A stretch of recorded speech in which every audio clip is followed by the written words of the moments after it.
18 years have passed since St. John Paul II, in his exhortation to the Church in Europe, reminded us all of the current words of the Bible. Do not be afraid, and do not be disturbed, and have the Lord Christ in your hearts as a Holy One, and be always ready to defend yourself to anyone who asks you to give reasons for the hope that is in you. 1 letter of Peter 3, verses 14 through 15.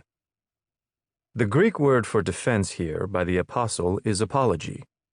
It was therefore a call to an apologetic attitude, to the ability to defend faith in the face of the challenges of the world in which the church lives.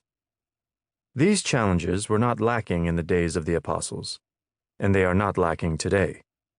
Therefore, it is with great joy that we welcome the book of Father Ryszard Gron, entitled Catholic in the Global World: Dangerous Challenges of Ideologies.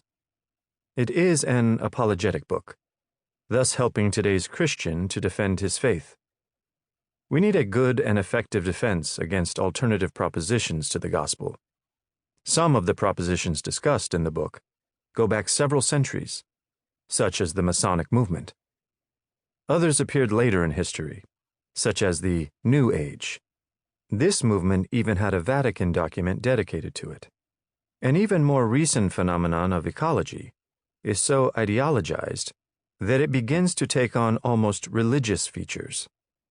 We see it equally clearly in the gender ideology, which has the ambition to shape the entire education and social policy of states according to its assumptions. A particularly clear example of the ideological achievements of gender is the spreading tendency to treat same-sex unions as marriages legally. The mere compilation of these major challenges for contemporary Christianity in a book and a clear discussion of them are of great value. But the author, Father R. Gron, goes further.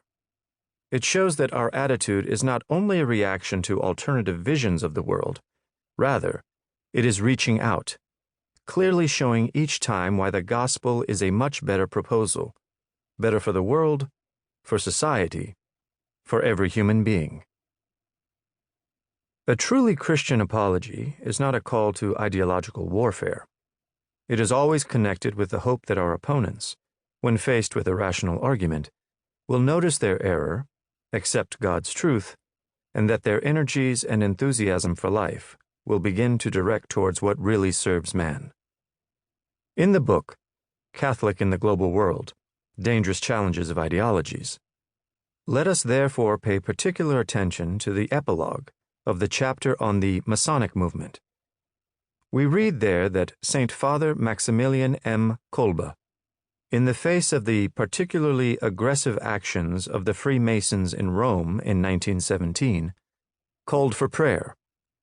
However, it was not a prayer for God's punishment for the Freemasons, but for their conversion, that with the same zeal with which they served against God, they would now begin to serve Christ. It was a spiritual fight, not against these people, but for them. Let this be the result of reading the book by Father R. Gron. Let it be prayer in us, and witness to those who err in this spirit. Let us always be ready to defend ourselves against everyone who asks us to justify the hope that is in us.